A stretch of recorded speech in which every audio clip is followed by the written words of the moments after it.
Okay, so I've been meaning to make a video about this, or perhaps a series of videos, more likely, so that I can help my family and friends who are looking for to buy a car, especially in the situation with a used car, although new cars as well.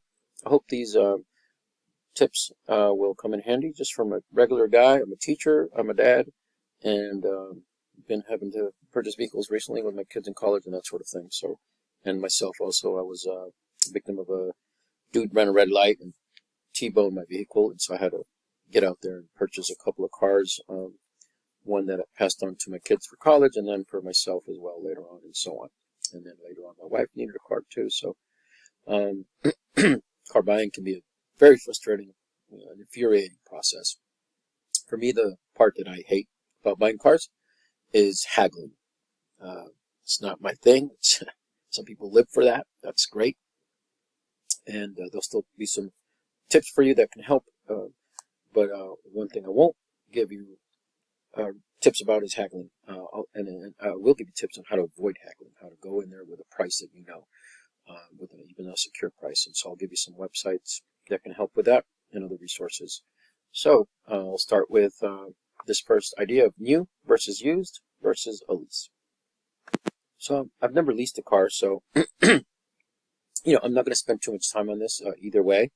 But I just wanted to throw it out there because it is an option for some people. I just know secondhand that maintenance is taken care of for you and that sort of thing. I suppose I've heard things like, oh, they'll give you a rental car or a different car if your car's in the shop.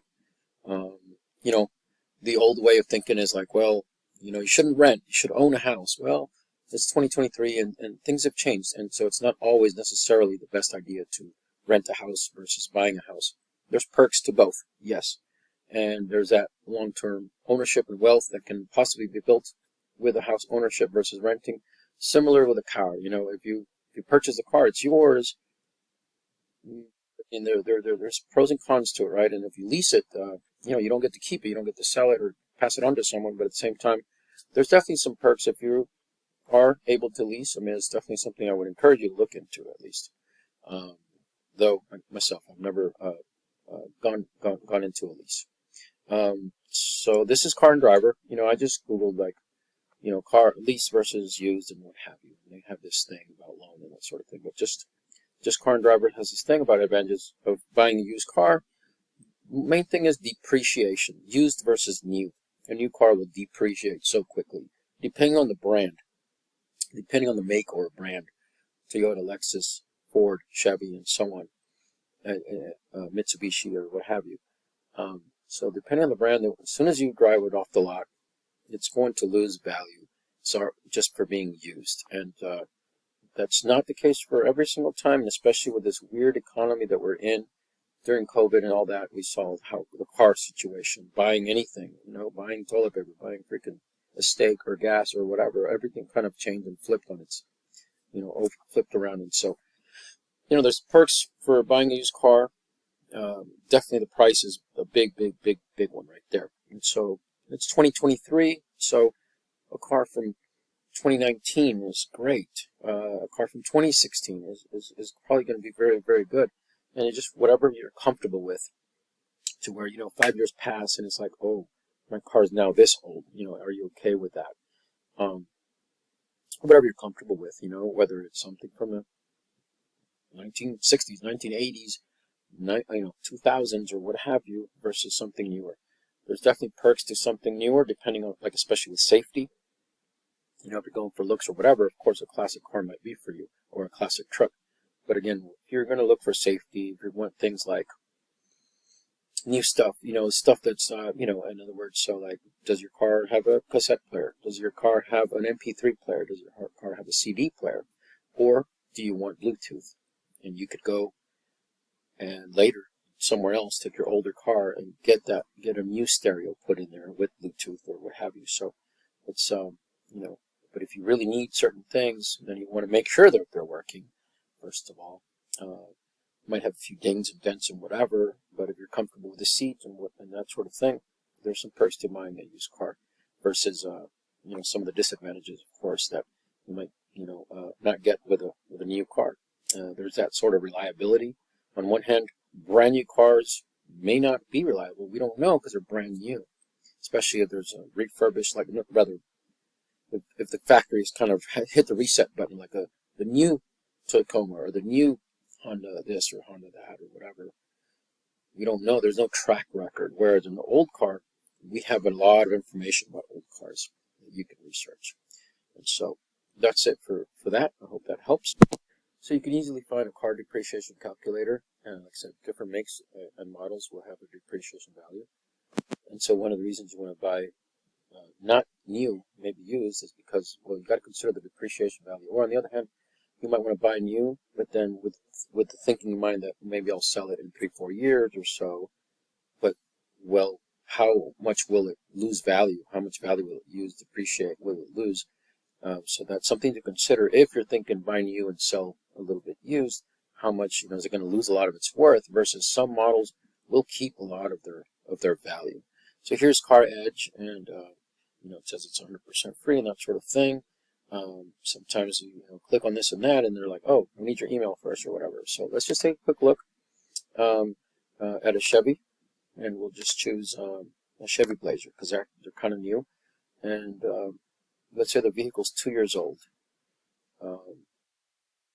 So, I don't know the current price, to be honest, but I'm going to click on this and see what happens. And know if it's requiring it or not. So this says that it'll depreciate 35% after 5 years and have a 5-year resale value of this much. So apparently they're, I guess, $42,000 right now, brand new. So in a perfect world where you're averaging about 12,000 miles a year, the old average used to be 10,000 miles a year. The new average is more like 15,000, depending on where you live and what you use the car for. But if you're going to drive it every day, depending how far work is, and a few trips once in a while, it's going to be closer to about 15,000. And so that's something to consider. But, whatever you think this, feels like, and maybe that feels good, 35% or maybe not, and so on. And so then let's take a look at a different car. All right, so now we'll go with something a little bit more reliable. Let's say a Toyota. And it's another, I guess, SUV, maybe like a Toyota Highlander. And it's 2 years old again, and the same information here. And I'll click on that calculate depreciation. You can see the Toyotas generally are going to have very much better resale value. This one loses 21% versus a 35% in a Chevy Blazer. And so you can see that the resale value, is shown here. You have a Blazer was 42 something thousand, brand new, whereas this one's 45, almost 46,000. But the resale value is, quite significant. So we're talking about $3,000 difference when they're new. But then when they're used for 5 years, you're talking about almost $10,000 difference. 3,000 versus 10,000. So definitely, I'll say it several times, I'm not getting paid for this, but I would avoid Chevy in general. There are some good Chevys. I would avoid Ford in general. There's maybe a few Fords, maybe, versus Toyota, where almost all Toyotas are going to be great, although there's always glitches. There's always some years where there's a little problem here and there. Since I said what I said, let's look at a Ford. And I guess a Bronco, I think, is an SUV. Let's look at that. 35%, similar to the Chevy. Good Lord. Brand new is 47, and resale value is 30. So, not much better than that Chevy. Good Lord. Ford just there's a lot of problems. You're going to be in the shop a lot. Let's look at one more. So let's look at a Lexus. I believe this is an XUV as well, the GX. So let's take a look. All right, so this is a large depreciation value from the Lexus, which is a little bit surprising. You can see that the brand new is 74, and then over here it's 44. So the SUVs, have maybe some issues there. There's a picture of it, I believe, there. So let's look at one more. The other Lexus is kind of a larger vehicle, whereas the RX 350 is a little bit more, rather, not as big and luxurious as the other ones that we've looked at from Ford and Chevy, and Toyota. So here's a Lexus 3X RX 350. The purchase price is a hefty $55,000, but the resale value is 40 there, and it's 28%. And so again, that percentage really speaks, I think, a lot.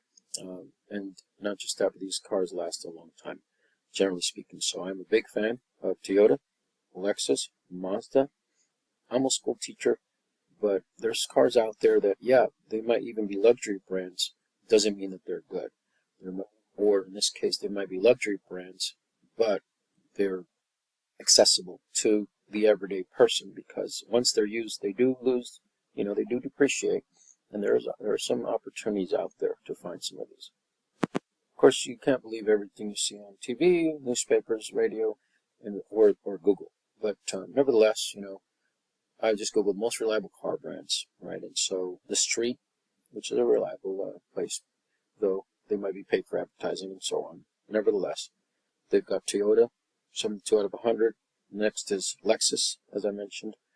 BMW, which it's a bit surprising because, I mean, you might think, oh, it's BMW, it's German. They know how to make cars. They're so freaking meticulous. Once upon a time, that's true, but now companies have merged globally. Companies are owned by different corporations, and just the name is from 1930s. That they knew how to make airplanes and cars, but in 1960s or whatever. But things have changed, and they've merged with other companies, and the reliability may not be there. You're not buying a piece of history. You're buying a car that you need right now. I'm a Cowboys fan. Good Lord, we haven't gone to the Super Bowl in freaking 30 years. Okay, so that's history. I'm a fan of history. I'm not a fan of the team right now. It's not easy to be a fan of it, in other words. So Mazda, very reliable, like I said. Honda, could be, should be, has been reliable. But very recently, there's been issues where it just will turn off on you, leave you stranded on the highway. Water has been getting into the engines of Hondas. This is Honda. Super reliable most of the time. But this is not 1987. It's 2023. And even though I like Toyota a lot, like even just last year, the Tacomas surprisingly had some issues and so on. Overall, these are the brands that I recommend: Toyota, Lexus, Mazda. For the last 20 years or so, those are the brands that I recommend. I cannot recommend almost any other brand. Are there some good Hondas out there? Yes. You got to do your homework and double check. Are there some good BMWs? Maybe. I haven't looked into it too much, although if you do look into it, you're going to see that there's engine trouble left and right. Mercedes-Benz, not in this list for a reason. Subaru, I thought would be here. No, I mean, we're thinking Subaru 1992. Not right now. This is not the same company, though. Things have changed. And so, again, I just Googled most reliable car brands, and without clicking, just real quick, USA Today, they've got J.D. Power and Associates, they've got the Lexus. These numbers are, but I suppose these are the top, right? They got Genesis, which is a Hyundai company. They got Kia, which has been improving a lot. They rechanged, they redid a lot of, not just the logo, but a lot of other things. Buick, I think maybe recently they've been changing things up, which is still GM, which is still Chevy. I don't like seeing Chevy up here because they've got a lot of issues. You see Toyota here, you see Hyundai and Mitsubishi, and again, so you have to be careful not to judge it by the past, but right now. How are they doing right now? Right? What have you done for me lately? If you have access to Consumer Reports, and maybe a friend or someone else does, or a cousin or somebody, you might want to look to that because they're pretty accurate, and it's a non-profit, so they're not getting paid by advertising. It's definitely good stuff, and there's definitely some videos by Consumer Reports and other stuff that is for free. There are free. So, and again, without clicking, right, who makes the most reliable new cars? This is from 2022, and though I love Toyota, again, they've had some issues in 2022/2023, though you could see they have Toyota, Lexus, and BMW as the top three models. Again, I don't know that I'm seeing the same thing with BMWs. Definitely do your homework. And I mean, Beamers are cool and everything, but I've seen some stuff that's a little scary. And just one more, maybe. Here, Autolist has Toyota, Lexus, Kia, Honda, Buick, and Mazda. Oh, and I guess it continues on Hyundai and Genesis, which Genesis, is made by Hyundai. And so I know Hyundai has a really good warranty, one of the best, maybe the best out there. And so that's got to be worth something, right? They're not going to go out of their way to make a crappy car. It's just that I don't know that they're my top three. I'm not against Hyundai. I think that they're, they're well made. So it is what it is. And again, the only one that I'm, seeing in some of the lists is with BMW, whereas the Buick and Honda, yes, Honda's overall reliable. Just be careful with a specific one you want. Do your homework, double check everything. So that's it for this first video, and I will come back with a few more videos, talk about some of this other stuff. I've already talked about new versus used versus lease, and talked about some of the brands that I appreciate. So definitely a fan of Toyota Tacoma. That's what I had before my car crash, and I just went with something a little bit better for mileage, though I miss having a truck, and I use it. I used it, but now I really miss it because I did use it a lot. So I'll go back and come up with a couple other videos to talk about the rest of the stuff. Hope this helps.